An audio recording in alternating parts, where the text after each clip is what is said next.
7.4, operational properties, the second part that corresponds to the first. In 7.3, we looked at primarily the so-called second translation theorem.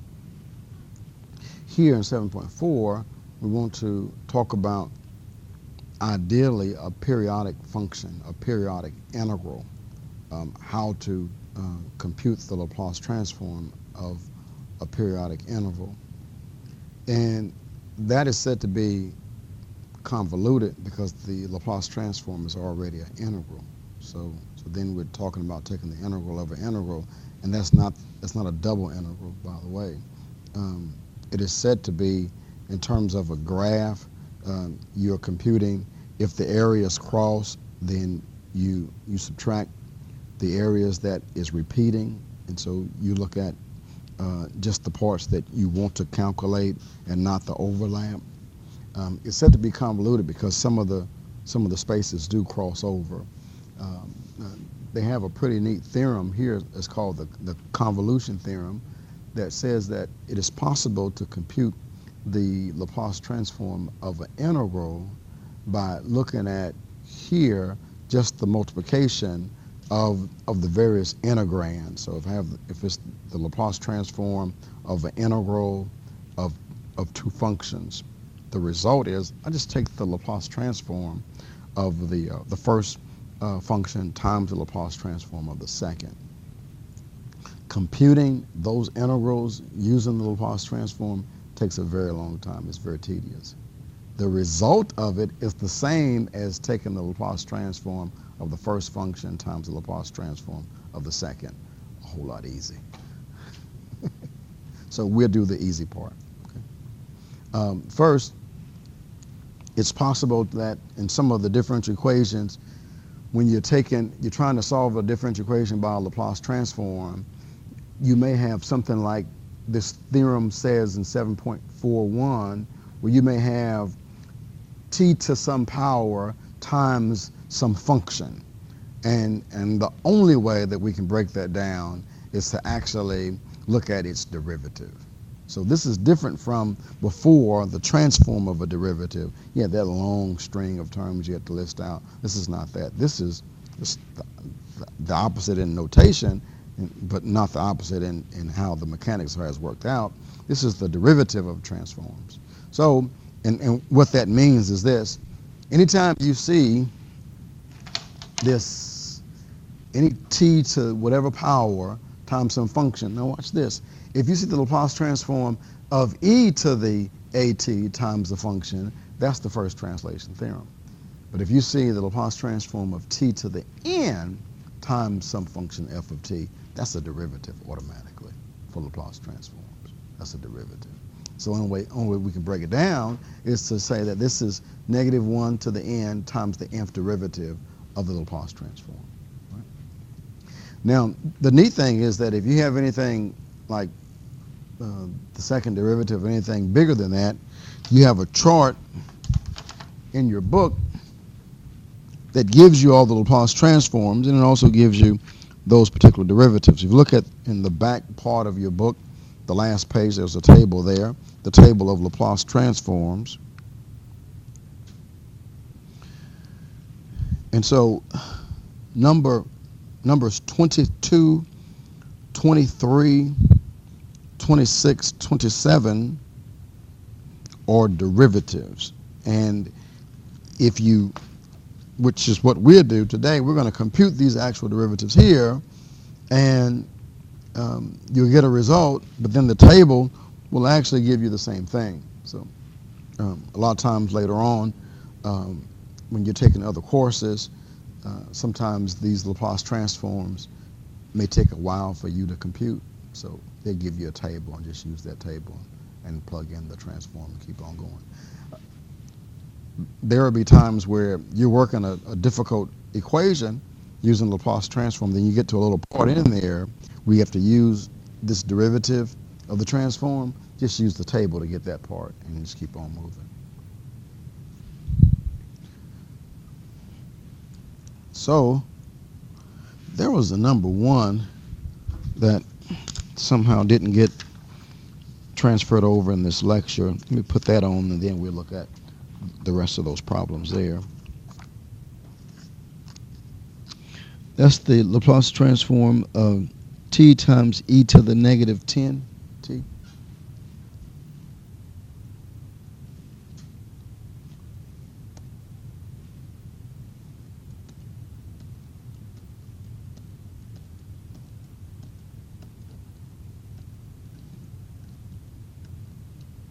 Okay. So based on this this formula, this is t to the first power. So I'm using the first derivative. This is negative 1 to the first power times the first derivative with respect to s. And it's the derivative of the Laplace transform. This capital F of s is the Laplace transform of e to the negative 10t. So this is just 1 over s plus 10. So here we take the derivative with respect to s. What's the negative out in front times the derivative with respect to s of s plus 10 to the negative first power? We can use that. And so we have a negative sitting out front, and then this derivative of s plus 10 to the negative 10 is negative times s plus 10 to the negative 2, and times the derivative of s plus 10, which is just 1. So the negative times the negative, all we have left is just 1 over s plus 10 to be squared. Okay. Number 3, the Laplace transform of t times, that's t to the first, cosine 2t. So this is negative 1 to the first power times the first derivative of the Laplace transform of cosine 2t. Well, the Laplace transform of cosine 2t is s all over s squared plus 4. So we take now its derivative. So we have negative 1 times this quotient, so the derivative of the numerator is 1 times our denominator minus the numerator times the derivative of the denominator all over our denominator squared.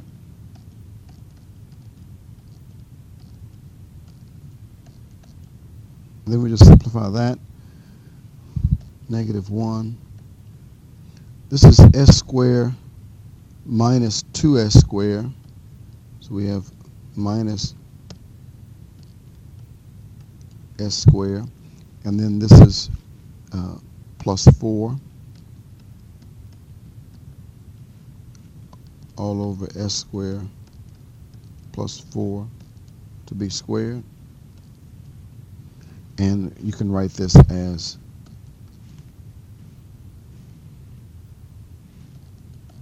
s squared minus 4 all over s squared plus 4 to the second power. Just distribute the negative through. Well, the next one, we'll work by hand, and then we'll compare that with what the table says the answer ought to be. So, obviously, if you're working by hand on something, it's going to take a minute, and then obviously, if you're using the table, it takes a couple of seconds. Right? So number 5, Laplace transform of t squared, here times the hyperbolic sine t.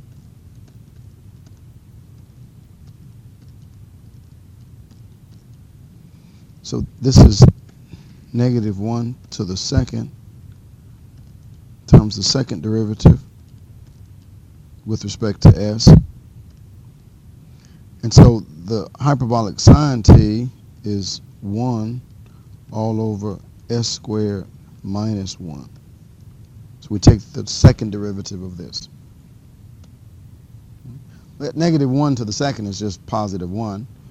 So what we'll do, we'll take this in stages. We'll take the first derivative first, and then take the derivative of that. So this is, let me see if we can adjust my notation.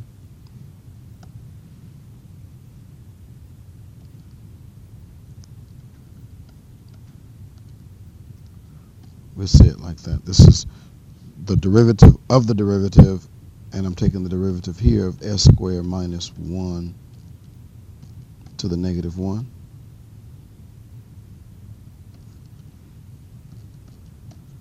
So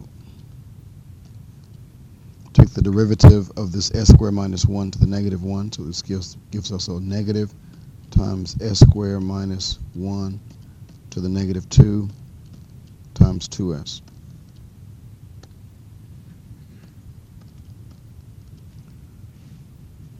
So this is, and if you want, we can pull that negative out in the front. So here we have 2s all over s squared minus 1 to the second. Take the derivative of that. So we have a negative sitting out in front. The derivative of the numerator is 2 times our denominator, s squared minus 1 to the second, minus the numerator times the derivative of the denominator, which is 2 times s squared minus 1 times 2s, all over our denominator squared. Simplify that. So we have the negative sitting out in front. Now up top, I'm going to factor out a s squared minus 1 from here and also from over there, and then we can also take out a 2. So we have 2 times s squared minus 1 times brackets s squared minus 1, and then I took out a 2, s squared minus 1, so that left me with a minus 4s squared.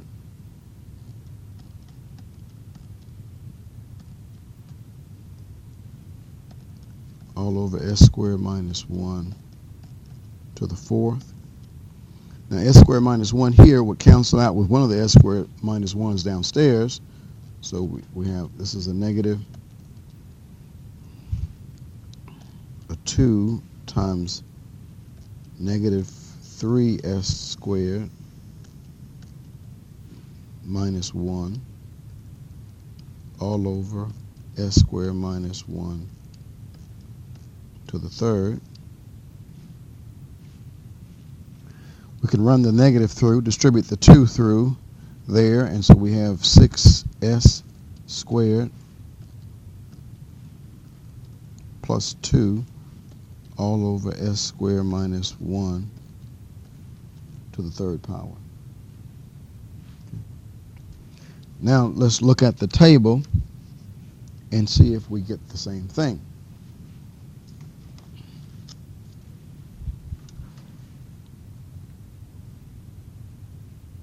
So again, the problem was that the Laplace transform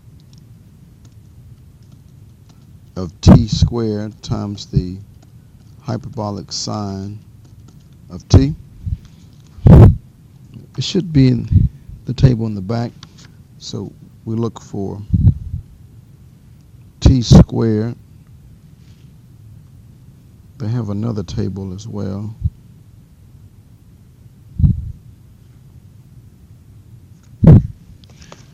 Let's look at Appendix 3.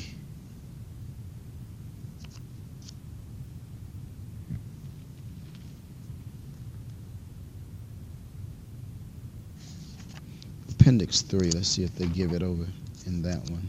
Appendix 2.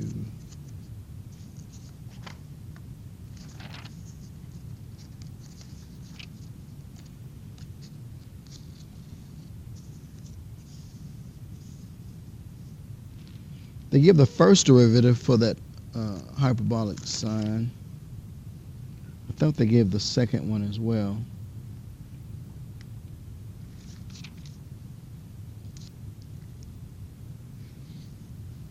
number 26. Number 26 is that first derivative.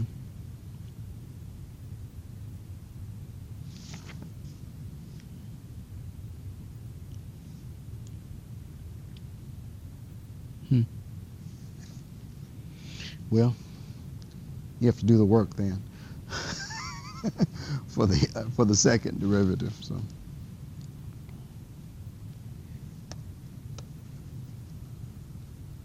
Okay.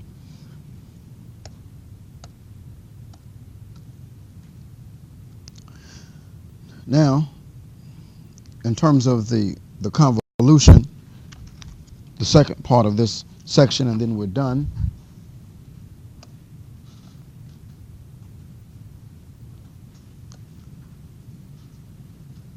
If you have two functions, f and g, they're said to be piecewise continuous on some interval from 0 to infinity, closed at 0, then there exists, we say, a special product. We read that as the convolution of f and g is defined by this integral. It's a kind of funny integral where the integral goes from 0 to t of f of tau times g of t minus tau d tau. Well, don't get thrown off by the tars. And we'll have a tartar yolk, but anyway, never used that in my Chinese history up until now, the tartar yolk. But good stuff in ancient history. What will happen? The good thing is that it won't happen for us because we don't have any more time left to really finish all of this, but want to give you definitely, by all means, the groundwork, is that you will have to compute the Laplace transform of this integral. Well, the Laplace transform of the integral on the right just becomes the Laplace transform of f convoluted with g, which this theorem, the proof thereof is very massive. But this theorem says that if you have the Laplace transform of the convolution of f and g, it just becomes, in a very easy fashion, the Laplace transform of the function f times the Laplace transform of the function g with respect to t. That tar factor ends up, I don't know if you recall, in the second fundamental theorem for calculus, when you take either it's the derivative of the integral or the integral of the derivative, and it's the derivative of the integral as the integral goes from, it could be a to some value t. When you compute that, then all that's necessary is that the result, the derivative of the integral, their inverses, so all you have is the function at t. The same thing here. The number term, which would be a, or in this instance tar, actually is said to be in the convolution. It goes out, and so the major contributor to the integrals for the Laplace transform is t. So this becomes the Laplace transform of f of t times the Laplace transform of g of t. Now, what you have to do is to be able to determine from the integral what's f and what's g. Once you have that, then you just take the multiplication of the Laplace transforms, you get the answer. Let's look at a problem. Oh, by the way, look at this one. It's just the transform of an integral when g of t is equal to 1, and the Laplace transform of g of t is equal to 1 over s. So if you have the Laplace transform of the integral from 0 to t of f of tau d tau, then the question is, do I have two functions? Well, yes, you do. It's actually 1 times this function f of t. So the Laplace transform of the 1 would be 1 over s, and the Laplace transform of this f of t is the Laplace transform of f of t. Right? Let me show you.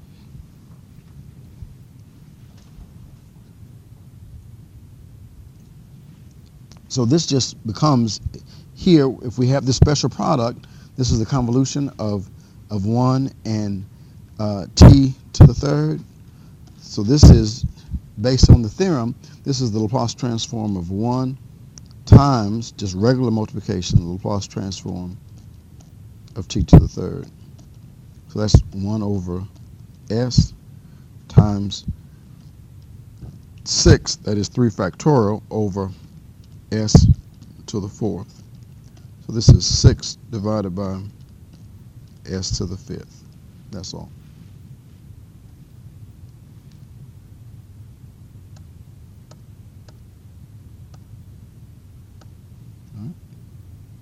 What about this one? This is the Laplace transform of e to the negative t times the Laplace transform of e to the t times cosine t. How do we break down this Laplace transform of e to the t cosine t? Isn't that's a theorem from the previous section. What was that one called?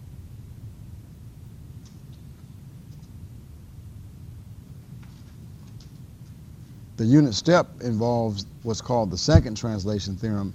Isn't this the first translation?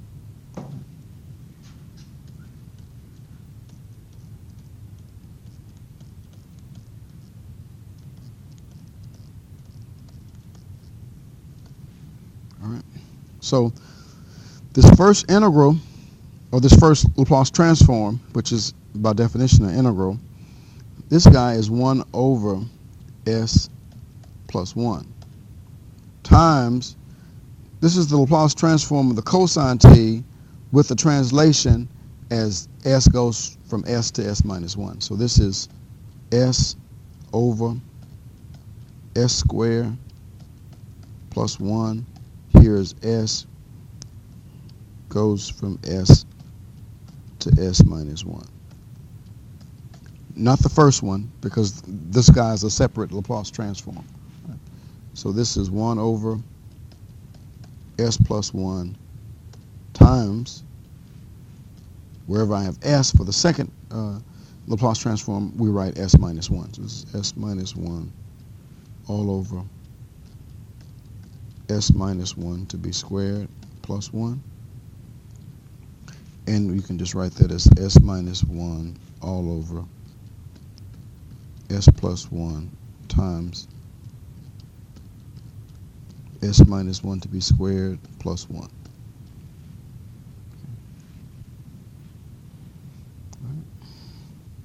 Work a couple more problems, and we'll talk about this test on Wednesday.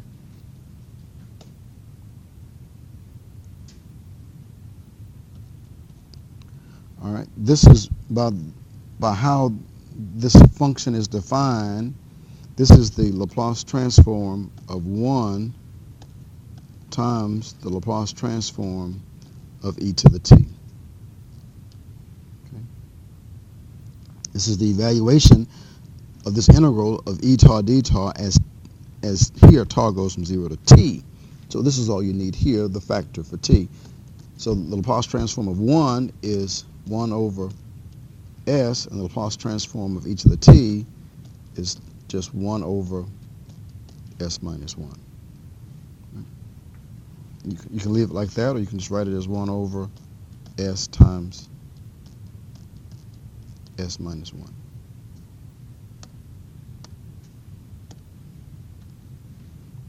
This next one.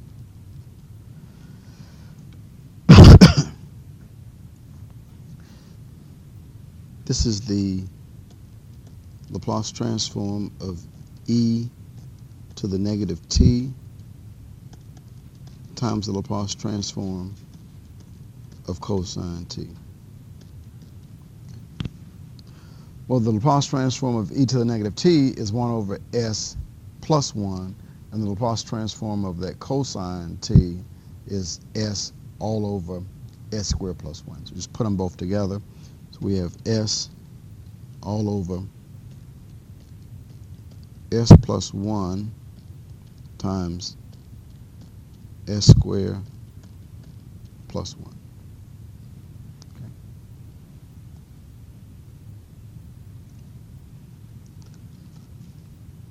Again, for the convolution, now this tar here becomes the Laplace transform of t. That's the first one. times the Laplace transform of, of e to the t. And my point is this: you can calculate this, or you can integrate this particular integral out together with the Laplace transform with the factor of here e to the t minus tau, and you will still come out with the result of the Laplace transform of e to the t.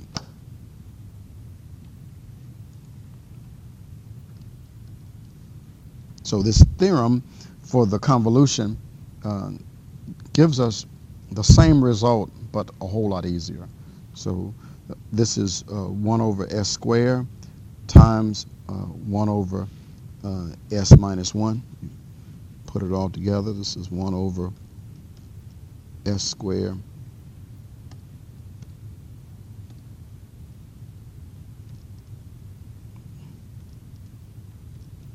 times s minus 1.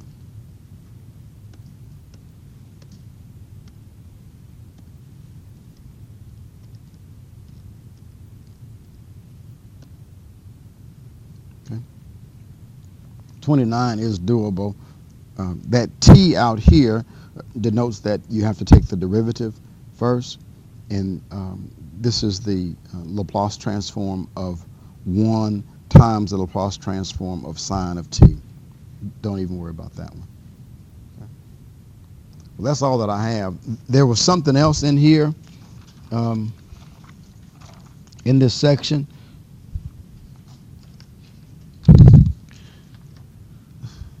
Numbers 9 and 11. I would like to work it, but it would take me more than 10 minutes to work either one of those. I think we have covered that same objective in 7.3, where these problems are simply asking, given a differential equation, take the Laplace transform of that given differential equation. The difference between numbers 9 to 14 is that these problems may involve you, if you have a Laplace transform, you may have to take the derivative of a transform. So you're going to do a couple of things. You take the transform of a derivative, but then also the derivative of a transform. So, which is doable, but my time is out. And so, number in 7.3, here's how I get at that objective, and I think you've mastered it. In 7.3, there are problems 21 to 30, where they say use the Laplace transform to solve the given initial value problem. That's, to me, it's going to be the same concept. So I'm going to test you on that. Or in 7.2, the same type problem. The same type problem comes back up. In 7.2 on page 289, talks about the transforms of derivatives, and it says in problems 31 to 40, use the Laplace transform to solve the given initial value problem. And so we had problems 31, 33, and 35. Again, the same type problem, and so I will test you on that. And I'll show you in just a minute. It just takes 5 minutes to kind of give you an overview for this exam. I will tell you now the type problems that we have on the test, but I will go into Blackboard and put in there just a review, and I'll say problem 1 will look like this, problem 2, and I'll just type that in there for you, okay? But I'll go ahead and tell you right now. Let me close out. Any questions on 7.4?